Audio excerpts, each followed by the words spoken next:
So today's lecture is about tumor lysis syndrome. So what is a tumor lysis syndrome? It is basically an oncological emergency in which it's a very acute emergency where the patient has a life-threatening event.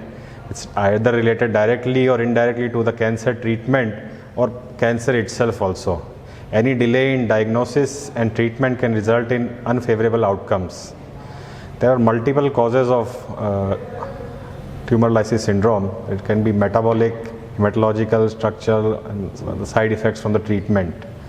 So the metabolic causes are, as such, tumor lysis syndrome itself, hypercalcemia of malignancy, SIDH, hyperuricemia, lactic acidosis, hemolytic uremic syndrome.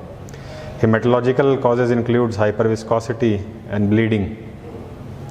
Structural causes which can cause are superior vena cava syndrome, epidural spinal cord compression, raised intracranial tension, or pericardial effusion or a massive pleural effusion, or any side effect from any treatment like febrile neutropenia, diarrhea, constipation. So what happens in tumor lysis syndrome? It's basically a metabolic derangement. It is caused by massive and abrupt release of cellular components into the blood after the malignant cells are rapidly lysed. So it's most frequent in rapidly growing chemosensitive malignancies like myelo and lymphoproliferative disorders with either large bulky adenopathy or having a high WBC counts. So maximum chances are in ALL or high grade NHL of 5% and less likely in AML unless until high counts are there. The TLS has also been reported following radiation, including total body radiation in transplant, embolization, radiofrequency ablation, monoclonal therapy, glucocorticoids, interferons, or in the setting of stem cell transplant. So in solid tumors, because of longer doubling time, low growth fraction, and a slow response to treatment, they have rarely any tumor lysis syndrome. So risk factor which can cause are either related to malignancy or patient-related factors. The malignancy-related factors include rapid tumor cell proliferation, which I already told, high tumor burden, or increased sensitivity to therapy. Patient-related factors include the patient having underlying some renal dysfunction, or there is acidic urine, patient taking a decreased oral intake, or patient is dehydrated. So one of the most commonest cause of tumor lysis syndrome are the non-Hodgkin lymphomas or acute lymphoblastic leukemia. Now almost in 42% of all NHL patients will have some grade of tumor lysis, and around 16% of the patients with acute leukemia, particularly ALL. Other malignancies which can also cause tumor lysis are other anaplastic large cell lymphoma, T cell, B cell, precursor ALL, AML, CLL, rarely multiple myeloma. A very low risk, that is the less than 1% risk of tumor lysis. It includes AML with a WBC count of less than 25,000, CLL with a WBC count of less than 50,000, multiple myeloma or CML chronic phase, and intermediate grade non-Hodgkin or Hodgkin lymphoma like CLL, follicular, marginal gel, cutaneous T cell lymphoma, and most solid tumors. So intermediate risk are those who have 1 to 5% risk of tumor lysis. This includes NHL like T cell, adult T cell, diffuse large B cell, peripheral T cell, or transformed lymphoma, which are non-bulky and the serum LDH levels are above normal limits, or early stage Burkitt's lymphoma, leukemia, or lymphoblastic lymphoma with serum LDH level less than 2 times the normal. And it also includes ALL with WBC count less than 1 lakh, or AML with WBC count more than 25,000 but less than 1 lakh. And other include similarly early stage lymphoblastic lymphoma, CLL, lymphoma, leukemia with low risk disease, and rarely bulky tumors like sensitive to chemotherapy tumors like neuroblastoma and germ cell tumor. The more concern are the high risk patients who have more than 5% chance of tumor lysis. It includes advanced stage Burkitt's lymphoma, leukemia, or patients with lymphoma with serum LDH more than 2 times, or ALL with WBC greater than 1 lakh or LDH more than 2 times the upper limit, AML with counts more than 1 lakh, stage 3 or 4 lymphoblastic lymphoma or with LDH level more than 2 times, or any adult T cell lymphoma, peripheral T cell, or transformed lymphoma with a bulky tumor and a high LDH.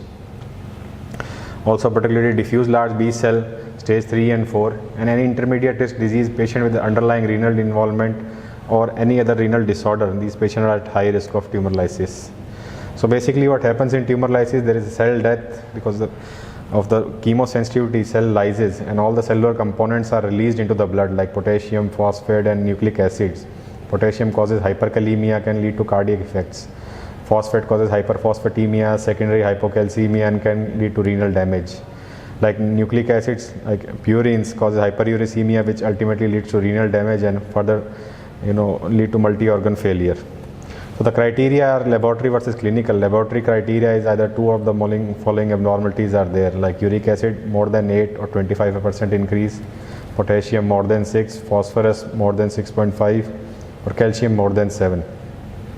Clinical TLS is told when there is either laboratory TLS plus any of the following, which includes either creatinine more than 1.5, arrhythmia, or patient presents with seizures. So the metabolic abnormalities common are hyperkalemia, hyperphosphatemia, and hyperuricemia, which we need to address. So basically what is the treatment is hydration and diuresis, urinary alkalinization, and the agents which act on the uric acid. So it's all based on the risk of the patient. Low risk patient, we just need to give hydration. Intermediate risk, we have to give hydration plus some, we can give antiuricemic measures like allopurinol, and if a hyperuricemia develops, we have to give resburicase. For a high risk patient, we have to start hydration and to start with resburicase upfront only. So basically, we have to give proper hydration, which is 2 to 3 liter per meter square per day, to maintain an output of around 100 ml per hour. Ideally, the fluid should be isotonic saline, or in patient with hyponatremia or volume depletion, it should be the first fluid. Potassium and calcium should be withheld from the hydration fluids. Diuretics like furosemide preferable because they also may increase potassium secretion. It should be continued at least till the tumor burden is largely resolved and there is no evidence of tumor lysis more. Next step is to do urinary alkalinization. In the past, alkalinization of urine of pH of 6.5 to 7 was even higher was recommended to increase the uric acid solubility, thereby leading to any uric acid precipitation in the tubules. But recent evidence shows there is not much efficacy of this approach. Experimental studies suggested that hydration with saline alone is effective in alkalinization, other than adding some other chemicals or other drugs to increase the alkalinization. So it's only indicated nowadays if patient is in metabolic acidosis, or it's used when the serum uric acid level is very, very high, and it's not recommended when the patient is being given resburicase. So a patient who has developed a established TLS, preventive measures should be started as soon as we have any evidence of TLS. Intensive supportive care with continuous cardiac monitoring and measurements of electrolytes, creatinine and uric acid every 4 to 6 hours. And resburicase should be started at the dose of 0.25 mg per kg. This I already told that this hyperkalemia, hyperphosphatemia, these are all the things which can happen like hypocalcemia, hyperuricemia, lactic acidosis. So hyperuricemia basically causes precipitation in the tubules and can cause nephropathy and crystal deposition, which may lead to renal damage. And the purine, this is the purine secretion which leads to this xanthine, which is not converted basically in our body, and xanthine oxidase is there, and which eventually leads to renal damage. So for hyperuricemia, our standard treatment is to give allopurinol, which is an analog of the natural purine-based hypoxanthine, which lower uric acid by inhibiting xanthine oxidase. So basically what it does is it promotes the excretion of xanthine oxidase, whatever is there in the body, and convert it into allantoin, which can be released from the body. This hypoxanthine is normally not present in human body. So usually the dose is 5 to 100 milligram per meter square every 8 hours. And we can titrate the dose according to the creatine clearance. Second is the resburicase, which is a direct urate oxidase enzyme, which converts the existing uric acid to allantoin. So dose is around 0.15 to 2 mg per kg. So one of the most common side effects related to allopurinol are hypersensitivity, and precaution are need to be taken in the patient with the underlying renal disorder. This can cause some nausea, vomiting, or some rash, but they are less common. So these have some drug interaction also, so we have to look out what other medication the patient is taking. As such, allopurinol is very safe drug, so no need to worry about much. Resburicase, as already told, causes direct conversion of uric acid. So it is given as an IV infusion, and rarely it causes anaphylactic reaction, and for G6PD patients we have to look out for hemolytic reaction.